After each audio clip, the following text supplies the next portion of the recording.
আসসালামু আলাইকুম। আজ আপনাদের সাথে শেয়ার করব রমজান স্পেশাল 4টি ভিন্ন স্বাদের লাচ্ছি তৈরির সহজ রেসিপি। সারাদিন রোজা রাখার পর ইফতারিতে যদি এমন এক গ্লাস লাচ্ছি হয় তাহলে সারাদিনের ক্লান্তি দূর হয়ে যাবে। তো বন্ধুরা, কথা না বাড়িয়ে চলুন লাচ্ছি তৈরির মূল প্রস্তুত প্রণালীতে যাওয়া যাক। লাচ্ছি তৈরি করার জন্য প্রথমে একটি ব্লেন্ডারের জগ নিয়েছি, দেখেই বুঝতে পারছেন। এখন এতে দিয়ে দেবো 1 কাপের মতো টক দই। এই দইটা আমার ঘরেই তৈরি করা। কিভাবে পারফেক্ট টক দই তৈরি করতে হয় তার ভিডিও অলরেডি আমার চ্যানেলে আপলোড দেওয়া আছে, চাইলে সেখান থেকে দেখে নিতে পারেন। দেব 1 কাপ লিকুইড দুধ। দুধ আমি আগে থেকে জাল করে ঠান্ডা করে নিয়েছি। 1 কাপ অ্যাড করে দিলাম। দেব 1 টেবিল চামচের মতো গুঁড়া দুধ। যেহেতু আমি লিকুইড দুধ দিয়ে লাচ্ছিটা তৈরি করছি, সেই জন্য এর থেকে বেশি দেওয়ার প্রয়োজন নেই। আপনারা যদি পানি দিয়ে তৈরি করেন সেক্ষেত্রে 1/4 কাপ পরিমাণ গুঁড়া দুধ অ্যাড করে দেবেন। দিয়েছি কিছু আইস কিউব, 1/4 কাপ চিনি অফ ক্যামেরায় দিয়ে দিয়েছি। এখন ব্লেন্ড করে নিচ্ছি। বেশিক্ষণ সময় লাগবে না, মাত্র 1 মিনিটের মতো ব্লেন্ড করে নিলে লাচ্ছিটা তৈরি হয়ে যাবে। আমি ব্লেন্ডারে জারে করে ব্লেন্ড করে লাচ্ছিটা তৈরি করে নিচ্ছি। চাইলে আপনারা হ্যান্ড উইক্স দিয়েও লাচ্ছিটা তৈরি করে নিতে পারেন, কোনো অসুবিধা নেই। লাচ্ছিটা তৈরি হয়ে গিয়েছে। এখন একটি সার্ভিং গ্লাসে সার্ভ করে নিচ্ছি। লাচ্ছিটা ঢেলে নেওয়ার পর অবশিষ্ট যে লাচ্ছিটা ব্লেন্ডারের জগে রয়ে গিয়েছে তার সাথে অ্যাড করে দেবো একটি কলা কেটে টুকরো করে নিয়েছি। দিয়ে দেবো 1/2 কাপ পানি। যেহেতু কলা দিয়েছি অনেক আঠালো হয়ে যাবে, সেই জন্য পানি অ্যাড করে দিলাম। দিয়ে দিচ্ছি 1 টেবিল চামচ চিনি। যেহেতু কলা এমনিতেই অনেক মিষ্টি থাকে, সেজন্য এর থেকে বেশি চিনি দেওয়ার প্রয়োজন নেই। আবারও খুব ভালোভাবে ব্লেন্ড করে নিচ্ছি।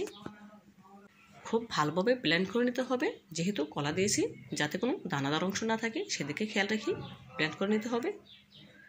দেখুন লাচ্ছিটা তৈরি হয়ে গেছে। এখন গ্লাসে সার্ভ করে নিচ্ছি।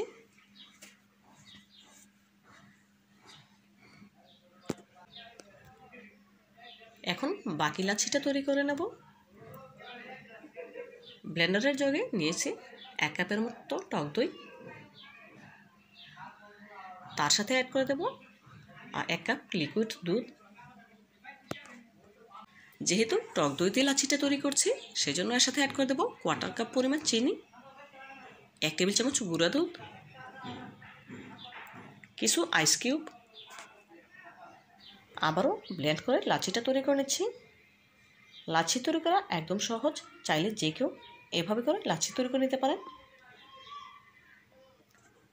ঘরেই যদি পারফেক্ট লাচ্ছি তৈরি করা যায় তাহলে বাজার থেকে কেনার কোনো প্রয়োজন নেই। আপনারা বাসায় এভাবে ট্রাই করবেন, ইনশাআল্লাহ আপনারাও পারফেক্টভাবে তৈরি করতে পারবেন। দেখুন লাচ্ছিটা আমার তৈরি হয়ে গিয়েছে। আবারও গ্লাসে সার্ভ করে নেব।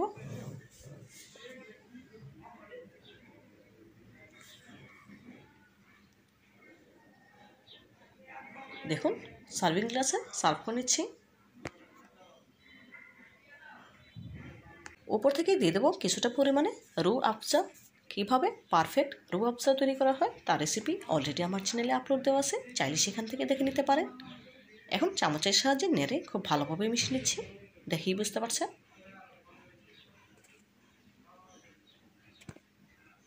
দেখুন 3টি ফ্লেভারে লাচ্ছি তৈরি করে নিয়েছি, দেখেই বুঝতে পারছেন। এখন আরও একটি লাচ্ছি তৈরি করে নেব। অবশিষ্ট যে লাচ্ছিটা ব্লেন্ডারের জগে রয়ে গিয়েছে তার সাথে অ্যাড করে দিয়েছি কিছু খেজুর। এখন আবারও ব্লেন্ড করে নিচ্ছি। এখানে কোনো চিনি অ্যাড করিনি, যেহেতু খেজুর এমনিতেই অনেক মিষ্টি হয়। 1/2 কাপ পরিমাণ পানি দিয়ে ব্লেন্ড করে নিচ্ছি। খুব ভালোভাবে ব্লেন্ড করে নিতে হবে, যাতে খেজুরের কোনো দানাদার অংশ না থাকে। দেখুন ব্লেন্ড করা হয়ে গিয়েছে। এখন আবারও সার্ভিং গ্লাসে ঢেলে নিচ্ছি। 4টি ফ্লেভারে 4টি ভিন্ন স্বাদের লাচ্ছি তৈরি করে নিলাম। লাচ্ছিগুলোর ফাইনাল লুক দেখুন, মাশাআল্লাহ, দেখেই মনে হচ্ছে এখনই খেয়ে নিই। আপনারা একবার হলেও আমার রেসিপিটি ফলো করে এভাবে হোমমেড লাচ্ছি তৈরি করে খেয়ে দেখবেন, ইনশাআল্লাহ অনেক বেশি ভালো লাগবে। তো বন্ধুরা, আজকের মতো বিদায় নিচ্ছি। দেখা হবে নতুন কোনো দিনে নতুন কোনো রেসিপিতে। ভালো থাকবেন সবাই, আর আমার জন্য দোয়া করবেন যেন এমন আরও নতুন নতুন রেসিপি আপনাদের সামনে হাজির হতে পারি। পরবর্তী ভিডিও দেখার আমন্ত্রণ জানিয়ে আজকের মতো বিদায় নিচ্ছি। আল্লাহ হাফেজ।